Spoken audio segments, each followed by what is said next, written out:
Hello, everybody. I'm Nick Eves. I am the Chief Customer Officer and founder of Stanton House. For those of you who don't know, we're a recruitment company based in the UK and the US. We're 12 years old, we're about 80 people or so. We also have a search business called Acuity. Stanton House in the UK focus on accounting and finance, transformation, recruitment. And in the US, we are a big player in cybersecurity and cyber and fintech vendor roles. We're really delighted to be sharing with you access to Mel, who's an expert in the field. Mel is the founder of Neuro-Inclusive HR, very much an HR background, an accomplished HR director with many years experience. Mel is a proud mum of a brilliant autistic son and is passionate about helping organisations become more neuro-inclusive throughout the entire employment cycle. Professor Amanda Kirby was one of your inspirations, Mel. I know is a brilliant operator in this field. And then there's a little quote from you about your passion here from a hiring manager perspective, which I think a lot of the participants in that community, having an appreciation of the immense talent in this community is really important. But there are some changes we need to make to some of how we operate right now to take advantage of that talent pool. And that's a big factor in respect of why we're doing this session today and what we're trying to get from it. Exactly. So what are we going to cover? Mel is going to talk about what neurodiversity is and what are the conditions that come under that umbrella. We're going to talk about the strengths and the challenges of those with neurodivergent conditions and why should we care? What is the opportunity for employers to really make progress on this? We're then going to talk about how to be neuro-inclusive throughout the entire candidate journey, so attraction, selection, and indeed retention. Q&A, well, actually, we're going to try and embrace some of your questions throughout the course of the session rather than leaving them all to the end. That's going to involve a little bit of juggling. We're going to do our best to pull that off and sort of allocate or pull some of your questions into the relevant parts of the presentation. So I hope we do that in a seamless way. And then at the end, and of course, we'll share these slides with you at the end. Mel will also share some really useful resources and have a sort of wrap up at the end of the session. So a little bit of housekeeping, please. As part of the webinar, your microphones and your cameras are automatically switched off, of course. Can I just draw your attention if you wish to access any accessibility options for subtitles or anything of that nature, if you could select more settings, accessibility, there's a bunch of different options there. You can turn on your captions. We will be asking you for some poll responses along the way. This is completely voluntary, of course. It's also entirely anonymous. We'll only be sharing the percentage figures with this group. But so if you do, if you would like to participate, please do, because I think the more responses we get, the better picture we'll get of the of where we lie with some of those questions. Please do use the chat function. Share a review, express an opinion, share an experience. Please use it to answer our poll questions, and please do put questions to us. I'm going to be fielding some of the questions, and one of my colleagues is helping me in the background as well. We can't promise to answer all of those questions because I think we might get quite a lot, but we'll do our very best. Yeah, hopefully it's going to be a really good session. Hopefully it'll feel a little bit interactive from your perspective as well, both in terms of your participation in the poll and also with hopefully picking up some of your direct questions. So thank you so much for joining us on a subject that we're really passionate about. We're at Stanton House, we're terribly passionate about customer experience, and we think this is such an important aspect of the customer experience, whether you're looking for work or looking to hire people. So with no further ado, over to you, please, Mel. Thank you so much, Nick. It's been so lovely. I've been sitting here watching the numbers rack up of people coming to join us. So thank you so much for such engagement today, for all of you to come and join us. So I am Mealine Francies. I'm going to introduce myself in a bit more detail, but my first thing is I've got a poll question for you. So I would love to know, do you already know what neurodiversity is? So when we talk about neurodiversity, do you know what that is, what the conditions are, and what's sitting under that umbrella, as it were? And this is not supposed to be a kind of trick question. I'm really, really intrigued to hear from you as to your knowledge already. So whilst you're just thinking about that and answering our poll, let me just go on to introduce myself to you. So why am I here to talk to you about neurodiversity? So as Nick said, I'm an HR professional. I've worked in HR for all of my career. This chap here on the left is the reason why I'm here, though, talking to you about neurodiversity. This is my son. He was diagnosed with autistic spectrum disorder about 5 years ago. He's obviously delighted that I get to share his photo with all of you. This was one of 2 selfies I was allowed on our summer holiday last year. But my journey really started with an anxious child, not an autistic child or someone I thought was autistic. He was just anxious from my perspective. Took him along to my GP to be fixed. Here's my child, please fix him. And the GP referred him into CAMS, which is the Child Adolescent Mental Health Service. So under the NHS, as with other departments of the NHS, massively oversubscribed and busy, and so they said, yep, we can see you in about 18 months, which when you've got an anxious child is just 18 months too long. So I was luckily in a position to be able to afford to, and also to be able to find a child psychologist who could see him. Took him for his appointment, the child psychologist confirmed his high levels of anxiety, but also that he had OCD and that he was displaying traits of autism or autistic spectrum disorder. Now, firstly, let me just have a little second about OCD. OCD is not about putting your post-it notes in colour order. OCD is pretty evil, actually, and that obsessive compulsion is really strong. So we dealt with that through CBT, and we then pursued a diagnosis for autism. Toby's autism was confirmed, and this is the cartoon which I'll share with you in the resources that was given to me by the child psychologist to help me to describe or explain to Toby that he had autism, which is probably one of the most difficult conversations I've ever had when I had it. Now, if I were to do it again, it would be completely different because I understand better just the real richness and the beauty of autism and neurodiversity and our magnificent brains. But this picture here is the one that I wanted to really share with you, because this is the autistic spectrum. It's not linear. It doesn't go from not autistic to very autistic, and we find out whereabouts along that line somebody sits. It is much richer than this. So what happens is that the diagnosis looks to be able to plot where you are on each of these 5 areas. And that gives us what we call the spiky profile. So this picture on the right is a picture of a spiky profile. So we're looking for the real outliers. Where are the spikes, the extreme strengths and the extreme challenges? And then do they meet the line for diagnosis? So in my son's case, he met the line for diagnosis. In other cases, we may not. But when we talk about we're all somewhere on the spectrum, we absolutely are, because we can all be plotted somewhere on this spectrum. So I wanted to share that with you to start with. Let me just go back to see how we're doing with the poll. Yeah, and Mel, I can see a couple of people in the chat saying they're struggling to view the slides. Oh, really? Okay. I don't know if that's a problem at our end or yours. I'm really sorry. I think the majority of people can view. I can certainly see them. We've got a few saying the slides are good. Perhaps if you could just, sorry to be the worst kind of IT support, log in, come out of the call and come in again. Then maybe we could try that for those of you having trouble. And also we've had a couple of really good questions we'll pick up later, but sorry if you're experiencing technical difficulties. Back to you, Mel. Okay, no worries.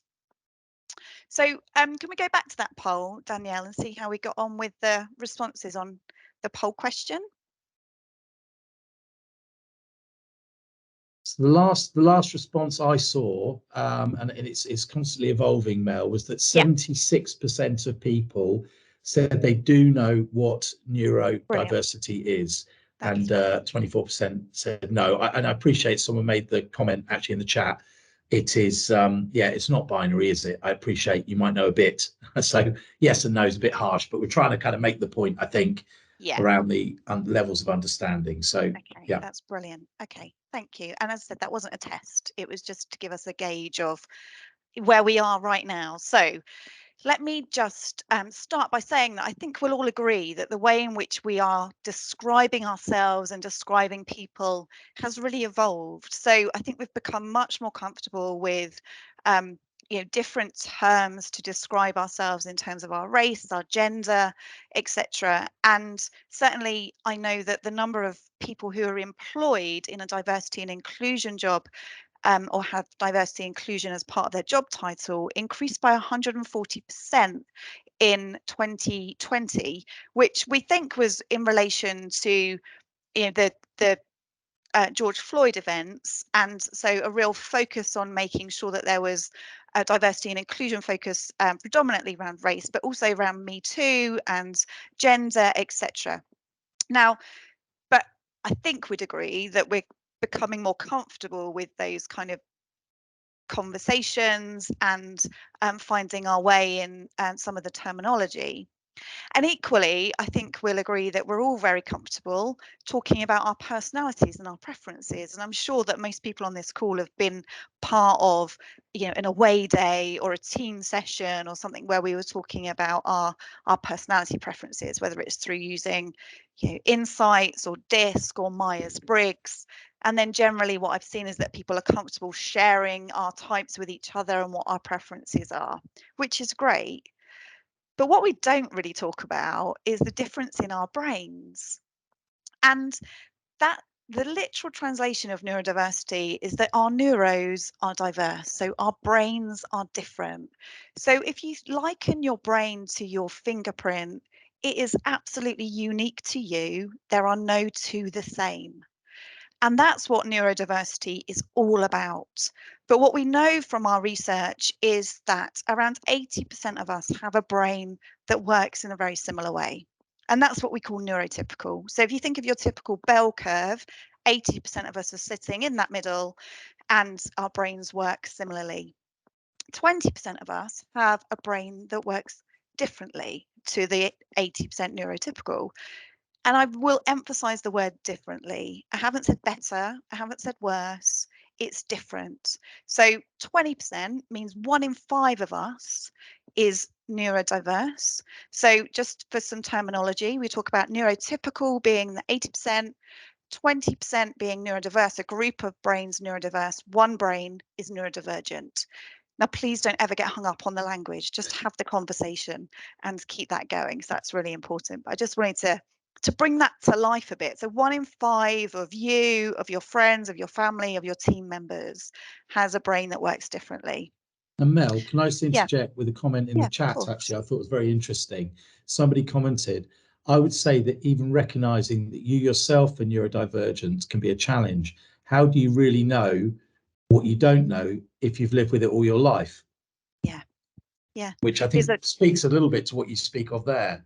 Yeah, exactly. Because we're all unique. You may not realize that your brain is working in a different way, and what is different. And so I think that's a really good, starting point. What we're finding is that many, many more people are being diagnosed with or self-diagnosing or self-recognizing their neurodivergent traits later in life. And there's lots of reasons for that. Mainly because, this whole neurodiversity thing is still quite new. So neurodiversity was coined by a sociologist, Australian sociologist called Judy Singer in the 90s. The diagnostics for ADHD and autism were developed predominantly, by the way, with the observation of boys during the 80s. And that's really evolved. What we know about the way in which these conditions manifest or come to life in girls and women is becoming much more known and understood now. So we know that the prevalence of autism, for example, amongst women is much higher than we ever thought. What we also know from some of this data here is that the diagnosis for autism increased by 787% over the last 20 years. So many more people have been diagnosed. Also, prescriptions for ADHD jumped by 800% over that same time period. So, we see in the press all of this kind of coverage about, oh, this is all a bit of a buzzword. Everyone's jumping on the ADHD, autism, neurodiversity bandwagon. I won't swear at that point, but honestly, this isn't about people jumping on a bandwagon. It's about people recognizing their particular strengths and challenges and where they may then be aligned to a neurodiverse condition. What we also know is that the number of employment tribunal claims related to neurodiverse conditions is increasing. So it rose by a third in 2021. And we've seen an increase in the numbers related to all of the neurodiverse conditions, but picking these numbers out, 40% increase related to autism and 14% related to dyslexia. So I think that's just, for us on the call, being managers, HR professionals, recruiters, etc., it's really important that we just bring that to life a bit, because this is happening. And then we know from a report from the Institute of Leadership and Management that they ran in 2020 that those who have neurodiverse conditions are having a far worse experience in their workplaces than their neurotypical colleagues believe that they do. And this is the stat that keeps me going. The one that says that 50% of those who took part in this research for the Institute of Leadership and Management, so half of respondents, said they wouldn't employ someone from one of the neurominorities, So Mel, which is just shocking. It is shocking. And when you Yeah. first shared this, I think we were all agape at this. Yeah. Because that's not unconscious bias. That is saying, yeah, I've thought about it and I wouldn't. And just gobsmacked by that, because mostly people are kind of reasonable and kind, aren't they? How do you explain that? How do you explain that? Yeah. So look, the way that I explain this, Nick, is that for me, this has to be born out of ignorance. And I don't mean that in an offensive way. What I mean is we don't know what we don't know. Because honestly, if those people had the knowledge that we're going to end up with at the end of this call, then I am sure that they would think differently about that statement, when they're asked that question, because we will learn just the immense strengths and challenges that are related to neurodiverse conditions. But I think sometimes, the language around these conditions is so negatively stilted right from the start. There's lots of disorders, attention deficit hyperactivity disorder, and what we have seen in the press and what we see in films, etc., is just not helpful with bringing to life the true richness of the spectrum of the conditions. So we've got great work going on to raise awareness like this call, but also real responsibility to continue to have that conversation as well. Yeah, I'm just going to pick up something that happened in the chat, Mel. Somebody very bravely put a note up saying, my son, I suspect my son is has a is neurodiverse, but I'm unsure whether actually getting a diagnosis is going to help him or not. And probably that is voicing a fear many parents have had and does have today. And in fact, a number of people have responded in the chat talking about incredibly positive experiences they had of a family member or their own, both personally or a child, how the positive impact it had to actually achieve a diagnosis and then put together a sort of plan for support, which I thought was just lovely. So people are helping each other in the chat while you're talking. That's great. That's and I'm sure so you'll great. come on. I'm sure you will come on to talk a little bit about that. But I know for your son, I mean, obviously it's helped you make sense of it and put a plan together, to be simplistic. Yeah, absolutely.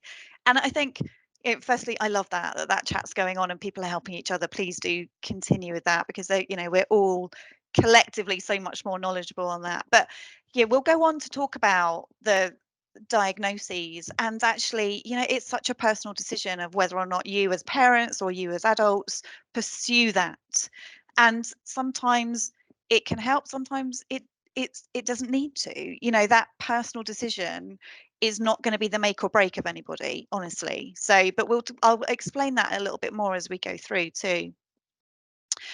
Just a little bit more shocking statistic. Sorry to throw this one in there, but the Office for National Statistics are reporting that just 22% of autistic adults are in any kind of employment.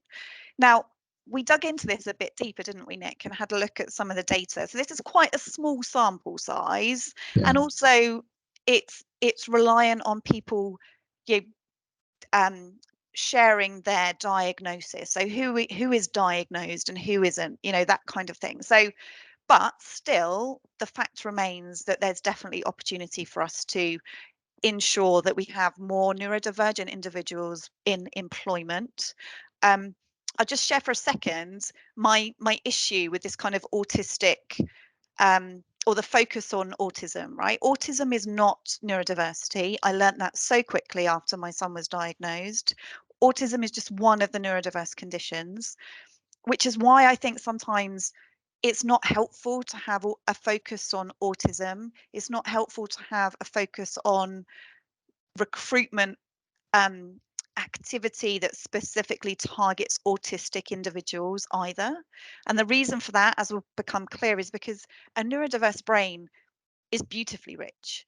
So if you're just focusing on autism, you're actually missing lots of other strengths and challenges. So I know there are some great organizations that are actively recruiting autistic individuals, such as Microsoft have got an autism recruitment program. It's a bit more centered on the US, but I wish it was a neurodiversity recruitment program rather than just an autism one. All will become clear, I think. But what we already know is that your board members already understand and appreciate neurodiversity as being a real benefit. So when my colleagues at London Business School did some research for a report in 2021, they asked the FTSE 350 board members to define what diversity on boards is, and they didn't give them a pick list, but 86% of the respondents said that neurodiversity was a key requirement for diversity on board. So they understand the real richness of cognitive diversity, which is another way of just saying neurodiversity, and the real benefits that that can bring. Plus, if we needed any more focus, research from Tallow in 2020 found that 80% of Gen Zers are more likely to apply to a place of work that had readily available materials and resources for employees who identify as neurodivergent. So the case for, I think we have made quite brilliantly, but let me just give you a sense of what it is we're talking about. When we say neurodiversity, what do we mean? So these are the neurodiverse conditions that come under that umbrella. So firstly, dyslexia is a condition that can cause, I should have put strengths and challenges rather than problems, apologies, with reading, writing and spelling. Dysgraphia is a condition that can cause strengths and challenges with a set of skills known as transcription. So that's taking what's in your head and putting it in, you know, a different format, so a written format, whether that's handwriting, typing, spelling. Strengths and challenges may come under dysgraphia.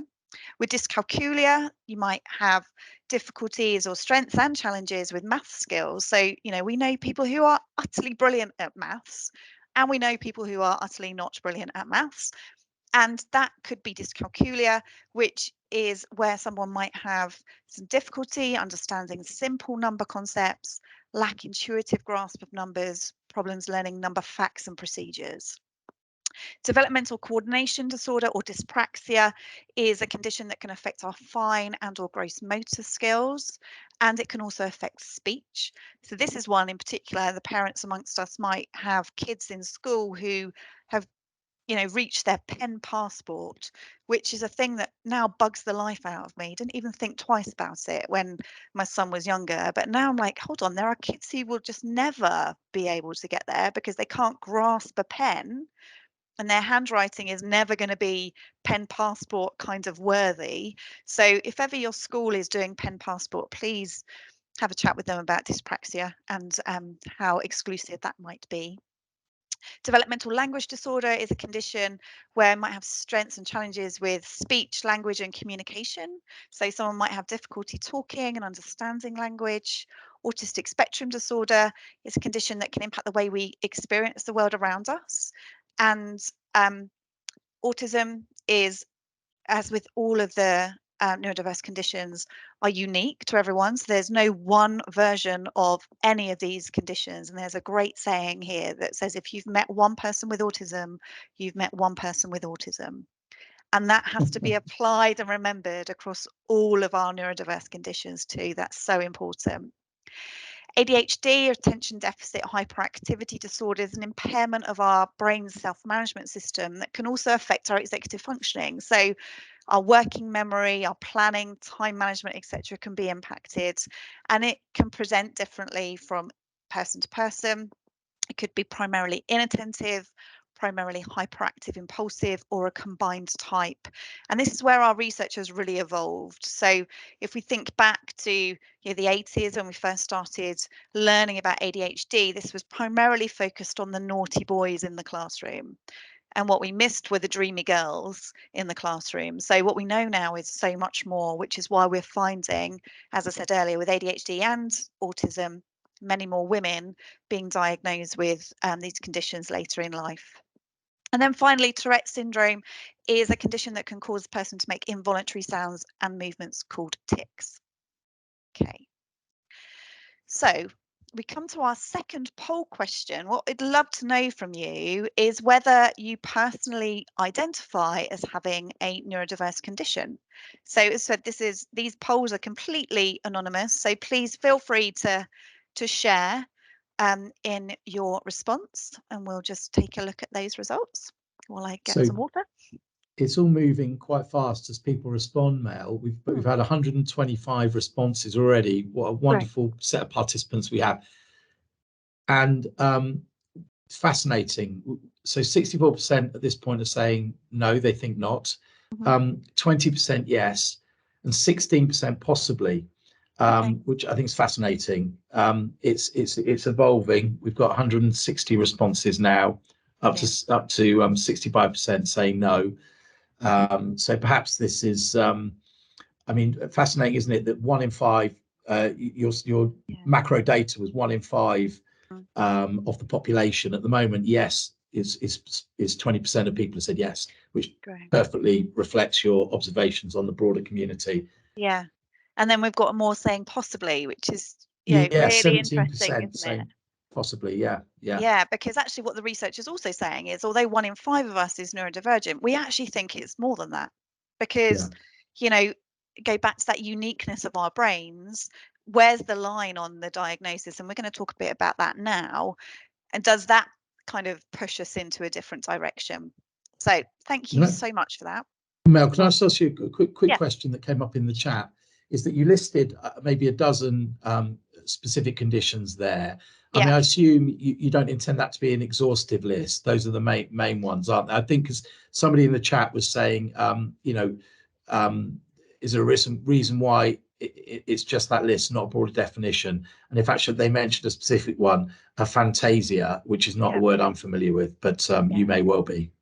Yeah, I am familiar with that. There certainly are other conditions which are under that neurodiversity umbrella. I didn't intentionally omit them, but it's ever evolving as to what comes under the neurodiversity definition. So yeah, thank you for that person for pulling that out. I think that was subject to a recent TV program or documentary on that. Okay. I think somebody famous was diagnosed with it. I'm sure someone in the chat will tell us. So moving into my probably not very neuro-inclusive friendly diagram, apologies for that, but this is my attempt to start to colourfully bring to life for us our neurodiverse conditions. So we've already spoken about some of the traits that are associated with each of the conditions, which I've shown here in the different colours. In the middle, though, are some of the traits that we commonly see across all of the neurodiverse conditions.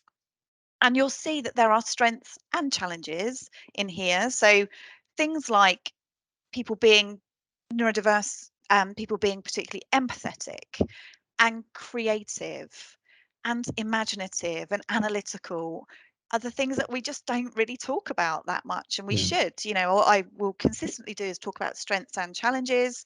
This is not all challenge, it's not all strength. Yeah, there's a real balance in here. But some of the other things that are commonly seen are things like camouflage. Also, we talk about masking, and we know that this is particularly prevalent amongst females. So women and girls in particular will mask, and they will really want to fit in with their peer groups. So boys don't tend to be so bothered about fitting in with their peer groups at that age, you know, at the earlier age. But some girls can spend lots of time and energy masking, and that can be really exhausting. And in fact, there's a documentary going out on Wednesday night with Christine McGuinness, who is she was in a documentary with her husband. I think they've split now, Paddy McGuinness, and they were talking about their autistic children. And as part of that documentary, Christine McGuinness, well, they both actually completed a questionnaire with a brilliant professor in Cambridge called Professor Baron Cohen, who's a really specialist in neurodiversity. And Christine discovered that she herself is also autistic, which is very common as in neurodiversity is genetic. It's not something that we learn. It's not something in the majority of cases that we acquire, although I will talk about that in a second. These are genetic conditions. So where our knowledge has really increased and children are being diagnosed predominantly, what we're also finding once children are being diagnosed is that parents are starting to recognize the traits within themselves. They may go on to being diagnosed. And then if you think more broadly, you know, aunts, uncles, grandparents, etc., are also recognizing those things. When I was at school, this wasn't a thing. We weren't talking about lots of neurodiverse conditions, but now it really is amongst school age children. So this is really increasing. Yeah. One of the one of the participants in the chat just said, before you said what you said, masking is exhausting for my daughter. Just before you, I mean, and obviously hugely empathise with that. Yeah. And it sounds like you're so not alone. Your daughter is not alone. No, not at all. Not at all. And actually, there was also recently a brilliant documentary with Chris Packham called In Our Autistic Minds, which is still on BBC iPlayer, and I highly recommend it. It was a really brilliant piece of telly where they followed 4 people who are autistic, and they made a video for their family and friends to describe what goes on in their world. And there was a brilliant lady called Flo in the first episode of that, who specifically talks about her masking and dropping the mask. Thanks, Mel. Yeah, somebody just kindly put a link in the chat. It's also a link at the end of this, isn't it? I think you've got a link to that particular show. Somebody just asked as well, actually, do you see adults masking as well? We mentioned specifically children there. Yeah, no, absolutely. And what's interesting is that masking for neurodiversity tends to be quite common in girls, but masking for mental health is common in men. So, you know, we know that prevalence of mental health issues with men, we've talked about a lot, not on this call, but, you know, more generally, our knowledge is out there. That was really interesting to me to realize that masking for neurodiversity tends to be more prevalent in girls, but the masking for mental health is more prevalent in males. Sorry, I shouldn't say girls and women. So, yeah. So yeah, lots of different traits that are seen across or commonly in neurodiversity. The thing that I was coming back to, sorry, is the neurodiverse conditions are genetic. There are some situations though where neurodiverse conditions can be acquired. So these kind of oval boxes in a couple of them. So traumatic brain injury, fetal alcohol syndrome, Ehlers-Danlos syndrome can cause neurodiverse condition as opposed to it being genetic at that point. So this is where my funky, colourful picture comes to life. What I really want to demonstrate through this is that having a brain that is neurodivergent means it's neurodivergent. So sometimes if we have, for example, we've reached the criteria to be diagnosed with dyslexia, and we know that we have specific strengths and challenges on reading, writing and spelling, and then we get our label, we've got our diagnosis, and so all of our focus lies in that box and we stop looking for other stuff. But actually a neurodivergent brain is just doing its brilliant stuff right across all the neurodiverse conditions. So what you might just be losing sight of is somebody who is diagnosed with dyslexia but might have, for example, really outstanding super focus, which is typically comes under your autistic spectrum disorder. But because they don't reach the criteria to be diagnosed with autistic spectrum disorder, you might just lose sight of the brilliance in there. And so what we know is that this is the rule rather than the exception. A neurodiverse condition does not exist on its own. We know that these conditions and these traits coexist. But we also know that you may not reach the criteria to be diagnosed with a different condition, which is why this notion of being self-diagnosed or identifying with condition is as valid as reaching the criteria to be diagnosed. And I think that's really important. We have that real sense of self-awareness. The other thing we know, so we bear in mind that our neurodiverse conditions are going on in our brain, and we've spoken about the brilliance of our brain. Mental health conditions also sit here in our brains, right? It's controlling everything. And what we know, and I shared with you up front, my journey starting out with an anxious child, lots of mental health conditions coexist with neurodiverse conditions, but we may not always appreciate that. So again, back to our roles as good colleagues, as HR professionals, as recruiters, as managers, we might be presented with a mental health condition and then we're focusing on the mental health condition. What I'm going to ask you to do is to apply a neuro-inclusive lens across those scenarios that are cropping up in your organization and thinking about different potentials here, and making sure that our occupational health providers are equipped and able to help us with this, that our EAPs are also, that our mental health first aiders, if they have undergone that training in the last 6 to 12 months, neurodiversity will be part of the mental health first aid training, but anything older than that won't have been mentioned necessarily. So really increasing that knowledge around mental health and neurodiversity is really important too.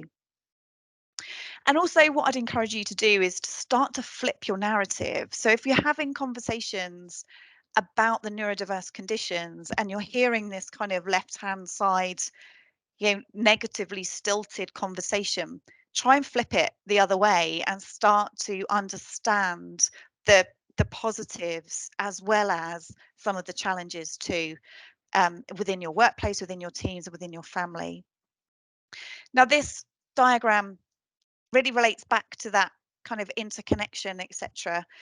So if we imagine that these are two people, these buckets are people, the person on the left has got lots of different strengths and challenges with lots of different neurodiverse conditions. So these different colours are each of the conditions, but they never quite reach the line to be diagnosed with any one of them. Whereas the person on the right has got lots of strengths and challenges with one particular neurodiverse condition, which they are diagnosed with, but lesser strengths and challenges in the others. So, when we think about our workplace, our teams, our family, etc., we're going to be focusing on this diagnosed individual. We might lose sight of that person on the left. Now, the other reason why this is important in a group like ours is because employment law, so the Equality Act in the UK, doesn't require a diagnosis. So you are required to make allowances, to make adjustments for individuals who either self-recognise or who you may see have particular strengths and challenges that relate to neurodiverse condition, but they don't have to be diagnosed for you to be required to make those adjustments under the Equality Act. There's some really interesting case law which I can share with you on that as well. So Mel, one of the guests was just saying that the bucket analogy, they'd seen Professor Kirby use that, So I assume it's something that is it commonly. I'm sure you weren't trying to take the dibs for anyone else's work, but I just thought, is this a Not at all. commonly used analogy or illustration? Yeah, it is. And it is, so just to be clear, I'm an associate with Amanda, so I have permission to use this, but I should probably put her little thing in. But it's also commonly used with mental health, actually. So thinking about, you know, the ways, the balls in the bucket too, and the different kind of conditions. Yeah. But yeah, I'm so excited that there's a beady-eyed Amanda Kirby person in the audience. She's brilliant. I love her. So we've got another poll question for you, please. We would like to know if you are related to somebody with a neurodiverse condition. So please just take a second to hit your button and let us know if you are related to someone with a neurodiverse condition. So Mel, I'm going to give you the narrative, because I know you can't see the poll results. Thank you. And it probably won't surprise you that what we've got here so far with 140 responses is 60% of people say yes, they are indeed related to somebody with a neurodiverse condition. 24% say no, and 15% possibly. Wow. And if you add the possiblies to the yeses, I guess, I mean, you could do it the other way, but you know, that's sort of 76%. So yeah, I suppose this logic holds, doesn't it? I guess if you yeah, think about the sort of size of our kind of families. for sure. Yeah. And it's really interesting, I think, when you suddenly have somebody in your family who is neurodiverse. So for me, with my son, and I start to then kind of look a bit more broadly, you know, oh, you know, like I said earlier, cousins and aunts and uncles, you know, it all starts to make a bit more sense the more you know. Not that I am a qualified psychologist or anything, but you know, once you know a bit more about the traits, you start to recognize it a bit more. Thank you for that. What I just wanted to spend some time on now is thinking about how we can ensure that we are much more neuro-inclusive throughout our talent journey within our organisations. So I know that, you know, obviously working here with a recruitment organisation, so we'll focus in on recruitment in particular. And what I should have in here is actually a pre-recruitment.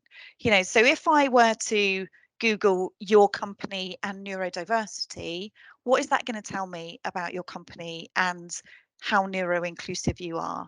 So if we go back to that research from Tallo that said that 80% of Gen Zers are more likely to apply for organisations that are openly neuro-inclusive, how does that work for you?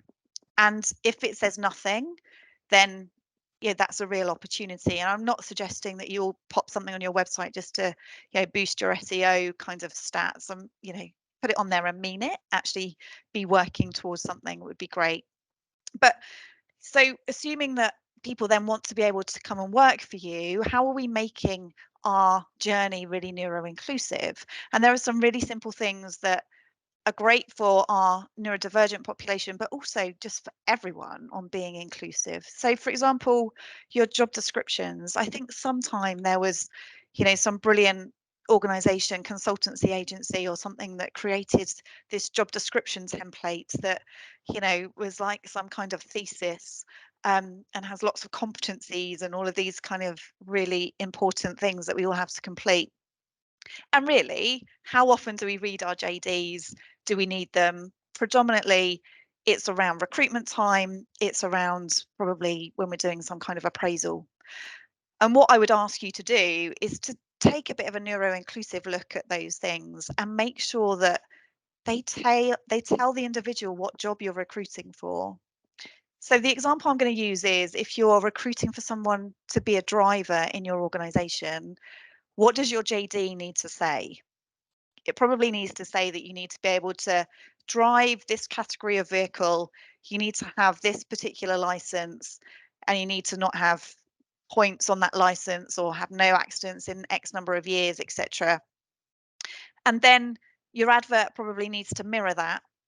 And then when you're assessing for that, bring them in for a 2-hour competency-based panel interview is probably not going to tell you how good a driver they are. Taking them out in the vehicle and getting them to drive the vehicle and do some of the maneuvers that you need them to do in the job is probably going to give you a better insight. And I know I've used an extreme example, but that's really, important. We had a question earlier, actually, Mel, that might be an opportune time to share.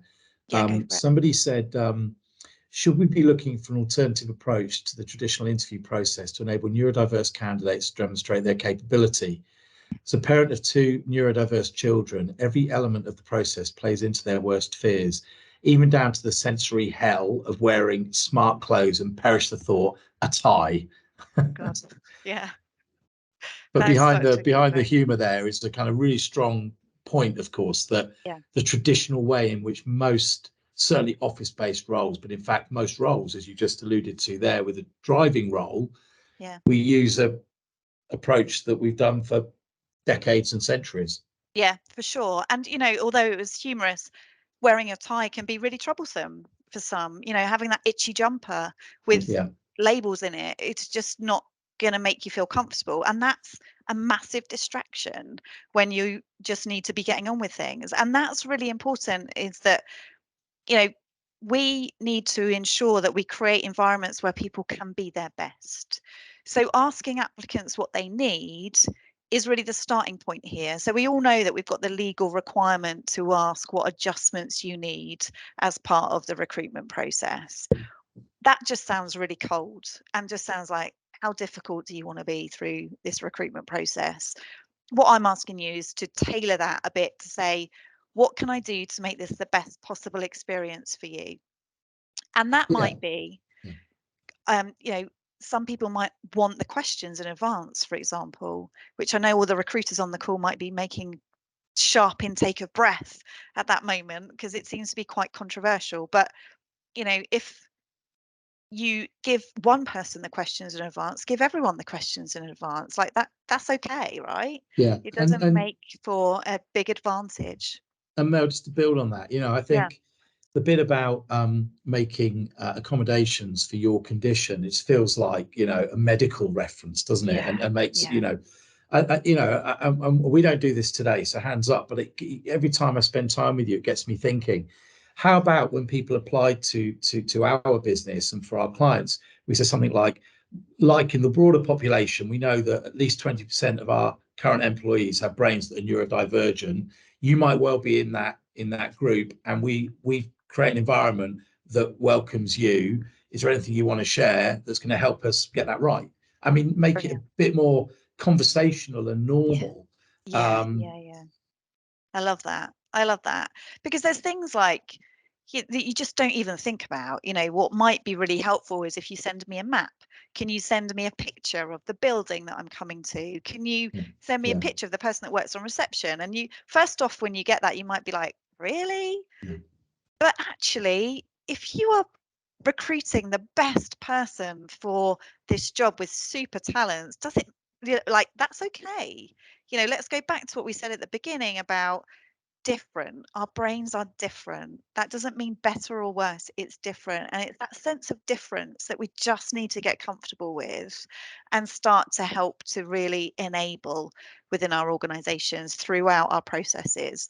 And I know it's important to mention here on recruitment, there's a real drive to video recruitment, and can you send in your video interview or whatever.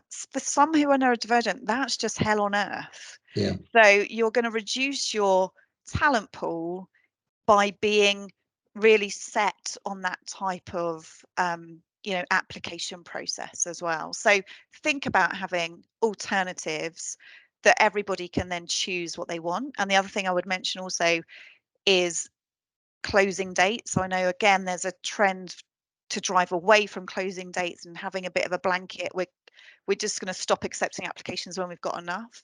For some, that can be really troublesome, because if they haven't got something to aim for, then they'll just, again, take themselves out of the process, because they're like, oh, I'm sure everyone would have already applied for it, so I'm not going to bother. So being clear about what the process is and how people can apply, and then assessing people in the right way. We've spoken a bit about that. And then assuming that you've identified your brilliant talent, they're coming to join you, think about your onboarding. So what information can you give before the first day? What are the rules of the game around here? How do we work? What does it look like? And helping people to navigate some of your jargon. So we all have a 3-letter acronym, don't we? And when we go into new businesses, we're like, what the hell does that mean? So having a kind of dictionary or whatever of these are the 3 letters, these are what they mean, is just helpful for everybody, not just the new starters and not just the neurodivergent new starters. And then as people come in, taking the time to understand our individual challenges and strengths across the team, not just Nick, you've joined, talk to us about you, and let's all sit and look at Nick for 10 minutes, but actually all sharing with each other, these are our strengths and challenges, and then really using that to be able to create good project teams, good, you know, good focus on enabling those things to really thrive and be seen. Similarly with our performance management, so identifying the skills and implementing, identifying gaps and implementing initiatives to close them according to the individual. And for me, performance management is about where people are not reaching their full potential, so the top, but also the bottom, those gaps. And we spend so much time talking about the bottom on performance management that sometimes we don't recognize those real strengths. So making sure we're enabling people to really meet their potential, and also that we're monitoring changes in performance. If someone's been doing okay and then they are not, why? What's happened? Is something troubling them? Having regular check-ins, having mentors. You might even go so far as to have neurodiversity champions in your organisation in a similar way to mental health first aiders. That can be a great way to really promote the neuro-inclusivity. And then with So your Mel, development, just one quick question, actually, Sorry? just perhaps a little bit earlier in the whole kind of hiring process, but somebody Yeah. made the point that that actually CVs themselves are a struggle for many people, and they have a terror of whether they're going to get past the algorithm to be selected for interview at all.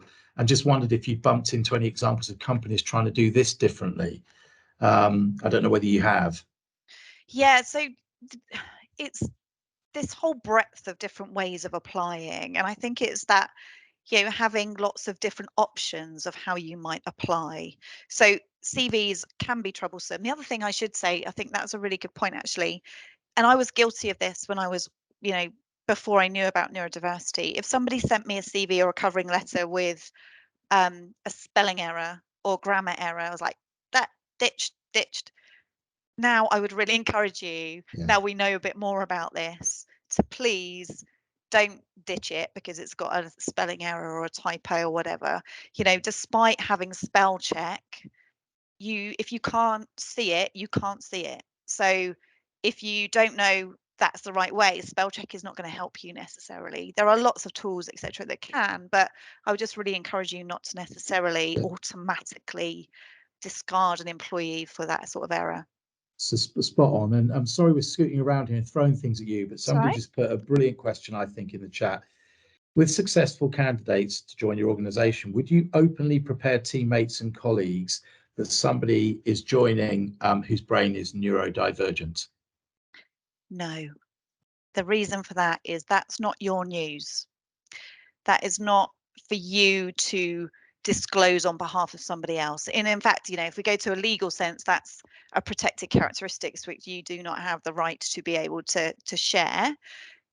And that's really important, that the individual has the choice to be able to do that. Sometimes when it's disclosed during a recruitment process, it's to enable us to get through the recruitment process. Once you're in the team, though, you might feel differently about it. And that's why your culture is going to be absolutely critical. So there's a brilliant piece of research that was literally published on Friday. It's called the Neurodiversity Index. And back to my friend Amanda Kirby has produced this with the City and Guilds Foundation. But what they found is that 72% of the respondents would not disclose their neurodiverse condition in their organisation, which is still huge. And I can understand why. Yeah, and of course the question from the participant comes from a good place, because that person was thinking, do you want to tell them to make sure that we, you know, welcome and accommodate in the right way? Yeah. But of course, you've raised let's say you had your HR hat on just for a minute there, Mel. Yeah. And you're saying, look, you know, actually there's a sort of barrier to doing that. Yeah. But equally earlier, you were talking about creating a cultural environment where people can openly talk about how they roll, let's put it that way, that might exactly encourage right. that to come out. And Yeah, so for that's sure. like, I guess that's the aim. Yeah. Yeah, exactly. And it might encourage it to come out, but equally, what's important is not necessarily the label. What's important is to Yeah. understand what my individual strengths and challenges are. So equally, a common question that I get asked is, if I recognize that somebody has got neurodiverse traits, should I tell them? Should I encourage them to get diagnosed? And my answer is no. If you recognize that someone has got neurodiverse traits, what you're actually recognizing is that they've got strengths and challenges. So if that challenge is, if it is a challenge and they are being impacted by that at work, for example, then address that. And if they've got strengths, then help them to really thrive with that. It's not really our place to go, have you ever thought you might have X? Because that's a really importantly personal journey for people to be able to go on. But Yeah. what is great for us is that we recognize those strengths and challenges, which is why I'm And kind of constantly driving you down there. yeah, and equally, Mel, there's some lovely chat in the chat group about where examples of people have shared their neurodivergent condition and actually helped raise awareness and really Yeah, been beneficial. But your point, I brilliant. think, if I hear you right, is it's their choice, it's that person's Yes, choice on what they do and don't want to share. for sure. And the importance is building that culture of true neuro inclusivity. So it's so brilliant that those people have shared and they have a neuro inclusive in culture where that can happen. And what I hope that we're going to see is, however many people are on this call today, going and having these conversations in their organizations, normalizing this language and helping people to feel encouraged to that they can share, because we still hear, the other horror stories of people who go, I shared and then I was, suddenly in a performance management process or told that I was in the wrong job, or Right. that is still happening, unfortunately. So Yeah, and I think that the sort of challenges were illustrated for me a little bit. One of my colleagues here, a director whose partner works in a school, and she was so excited to hear what he was participating in this afternoon, because in her school she has this stigma. She looks after the SEN department, and she has this stigma and sort of marginalization of her department in the school. And some of your messages here that are about the workplace, yeah, she wants more data and evidence to help, overcome some of that stigma in the school. So I mean, even in a school, you have that yeah, challenge that is, like hard to hear. yeah, most certainly. And even using words like the special education Yeah, needs just yeah, makes me feel like, and I understand, but it's still a real challenge. yeah. There's a brilliant interview with Jamie Oliver, who has dyslexia, and he talks about when he was at school being sent to the SEN tower. And this stuff goes on, that Mm. segregation is still happening. So it's just understanding and appreciating. And for your colleagues, um, wife, I think it was, wasn't it? There is some great resources this week from Neurodiversity Celebration Week. Have created some PowerPoint decks for people to be able to do some sessions this week in schools, so primary, secondary, and universities, Brilliant. actually. Yeah, And which is maybe great. maybe when we share the slides, we can share some of those links, because they're not in the resources section right now, are they? So No, we'll put brilliant. those Thank on, you. which is great. Yeah, I'm going to an assembly tomorrow at my Oh, niece's cool. primary school, which is so exciting. Um, so yeah, so thinking about how we manage performance, enable people to really thrive, how we're setting those stretching goals, how we are creating project teams that are neurodivergent, so have, or neurodiverse, have representation of neurodiverse talent on there, um, and training for our growth.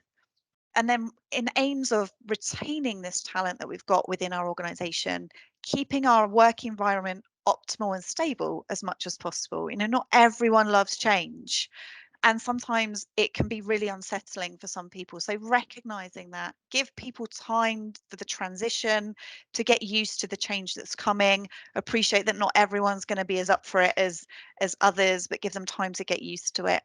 And ensuring that our workplace culture is open, supportive, and inclusive too. So a lot to cover in there, but hopefully that Makes sense. So we have another poll question for you, which is to ask you whether you work closely with someone who has a neurodiverse condition. So again, if you can just answer us, and Nick will tell me how we're doing on that.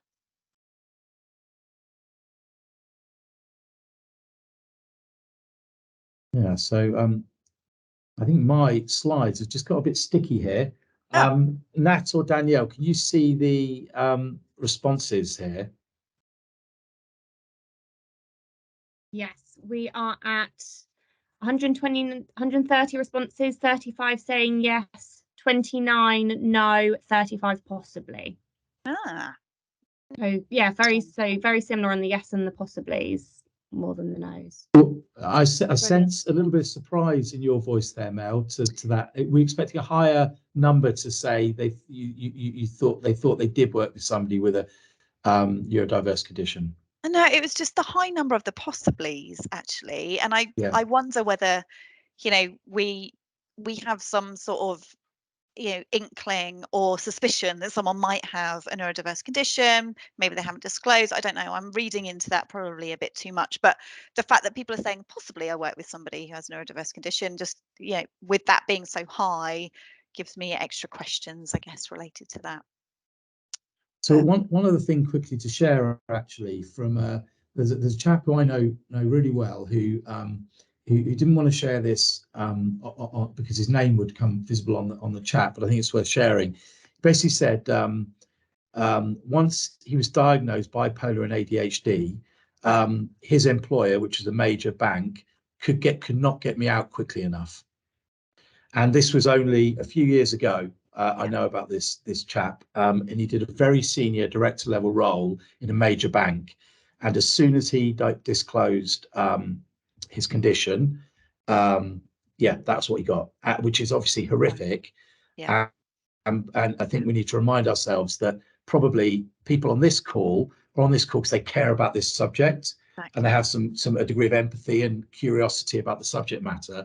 But there are some scumbags out there who have a very different view, whether that's organizational or individual. Absolutely.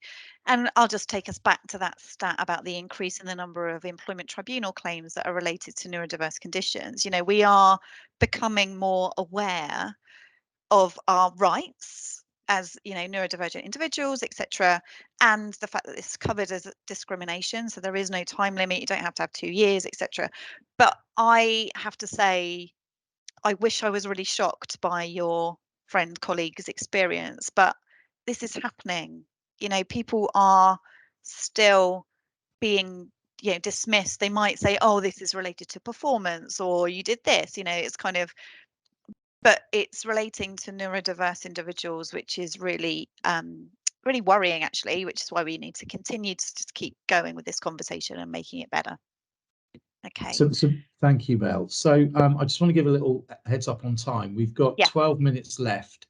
Okay. I know you've got some more messages. I've slowed you down a lot of questions. That's on me. Sorry, Mel. No, that's right. But we've had some amazing questions from the group. Great. But just and I want to have on time to answer questions as well. So let me do 5 minutes whipping through this bit, and then we'll have time for questions at the end, if that's okay. So, you know, neuro-inclusive recruitment is really important, and we've talked about this quite a bit. So thinking about the stages that you're going through in your recruitment journey is really critical, and applying your neuro-inclusive lens. So some of this is a bit of a repeat of what we've said, so I can whip through it. So having your accessible website, having information about your organization, and being explicit about your commitment to diversity, inclusion, and explicitly neuro-inclusion. Thinking about what staff networks you already have in existence, making sure they're on your website. Any awards that you've got. So, for example, if you're a disability confident employer or striving towards that, make sure that's on there.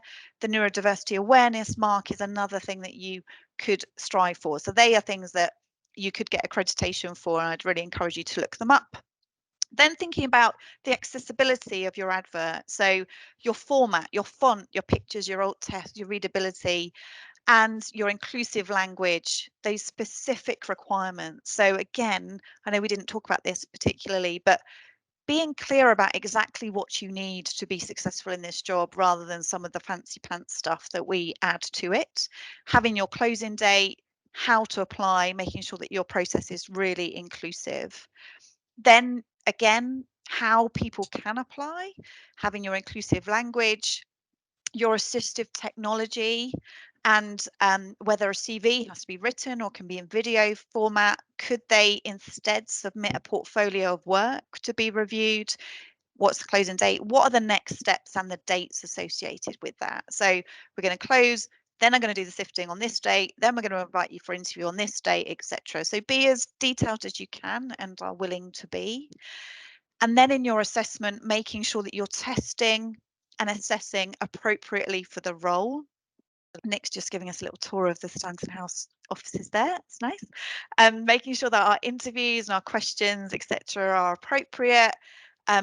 Being prepared to make adjustments around the environment and our flexibility around our scheduling. Some people don't want to come in at 3 o'clock in the afternoon. They prefer to come in, you know, they're early or they're later. Think about your on-the-job assessment, your psychometrics and your assessment centres and your criteria, whether they are creating a true equal playing field. And again, that question about what we can do to make it the best possible experience for you, or taking Nick's wording on that too. So then with your offer, making your offer on the phone, in writing, being specific, including your location of your workplace. So, you know, I know sometimes we're, you know, at the moment, you know, if it's hybrid and we go flexibility around being on site, etc., maybe somebody wants to be more specific about that. That's cool. Giving them time to be able to consider the offer, who to come back to, having that consistency of contact, regular contact at prearranged times, so that you're really keeping that dialogue going. And then with your onboarding, we've talked about quite a lot of this already, so I'm just going to skip. So a couple of scenarios I really want us to think through now is to think about, you've got a brilliant candidate who you know can do the job really well, but they don't have team fit. Can I reject them for that reason? And I'd be really interested to hear in the chat or through Nick what your views are on this. And I'd also challenge you to start thinking about, what does team fit mean? Yeah. Well, thank you. It's a great question. Sorry for my meandering around there. I had some technical challenges, so thanks for bearing with me. What I would say here, and please do share your answers in the chat. One of the things that was a bit of a light bulb moment for me a few years ago was, rather than thinking about culture fit, think about culture add. So I think this whole idea of culture fit is where that leads you down the path of people who look and think like me. Yeah. So, you know, other than you know, brains that are neurodivergent, then you get into ethnicity and gender and age and all those, you know, let alone disability, physical disability. So I think it's about culture add, not culture fit. And of course, the answer to this, I think, is just no. You know, what you got to think about is, you know, can this person be successful in the role? Is this person going to add to the culture in my team and my organization? Yeah. And there's some lovely comments. A lovely thing here. I look at my teams as a jigsaw. Each person brings their own unique add to the team, but they all fit together perfectly. What a wonderful way of articulating how probably most of us on this call think. That's great. Thank you. And then candidates told you they're neurodivergent. So what do you do now? And my answer is, you ask them, get curious, speak to them about, what does that mean? What do I need to know? What do you need? What can I help you with? Who are you happy to talk to about that? So let them drive that next stage, but also help them with understanding what's available and what you can do for them too, as well as creating that comfort around, I feel able to do that. And maybe they don't have that comfort yet. Maybe, you know, you could be their consistent contact point, or somebody in the team could be that consistent point that they continue to build that confidence with.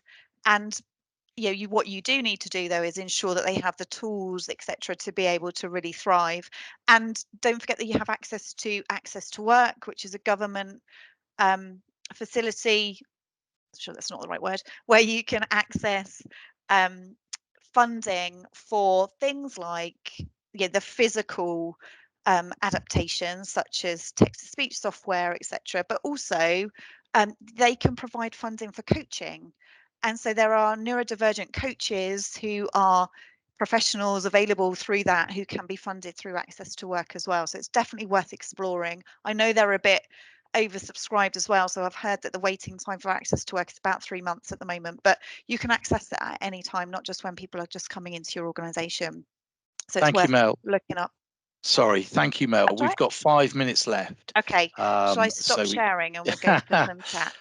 Well, yeah, I mean, on behalf of everybody, I'm sure on this call, and certainly everybody at Stanton House, whom you have educated beautifully in recent months and years, I just want to say a massive thank you for sharing your wisdom and insight with us. There's so many questions that have, shot into the chat here. I'm just trying to pick out something in the last few minutes. I mean, I tell you what, I'm going to ask a more broad brush question of you because, we've got 5 minutes left. You've been on this campaign trail for a long time. I just want to ask, are you seeing things get better? What gives you optimism that we're moving in the right direction when you speak with employers and with recruitment organizations and so forth? Yeah, so the very fact that I'm speaking to employers and in recruitment organizations gives me massive I'm really optimistic. The fact that people like you guys have asked for me to come in, back to the journey started with you asking me to come in and talk to you about neuroinclusivity, and then has gone on to, we really loved that. It was really interesting. Can you come and talk to our clients? That is happening all the time. To the extent to which I'm now about to launch my own business, Neuroinclusive HR, where I'm going to go and do this full time because the appetite is really there for people to not only sit and listen to me talking for an hour. I mean, that's all very nice, but what I want people to do is to take what I'm saying and do something with it, do something about it, and do something different. And I'm genuinely seeing that. And I know what was happening is that some of the big organizations were doing it because they're the ones with the big resources behind them. But what we know is that you don't have to have multi-million-pound budgets to become neuro-inclusive.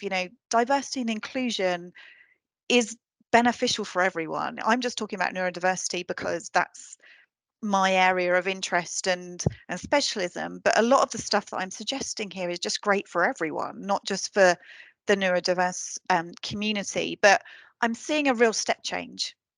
This week is Neurodiversity Celebration Week.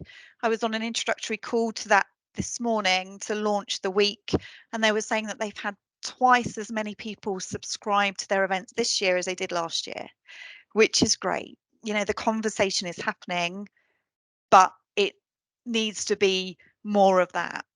Don't just chat about it, actually do it and put some of this stuff in place. And if we've got a call full of managers, HR professionals, people in organizations who've got the ability to start to do something, then I'd really love you to just do something.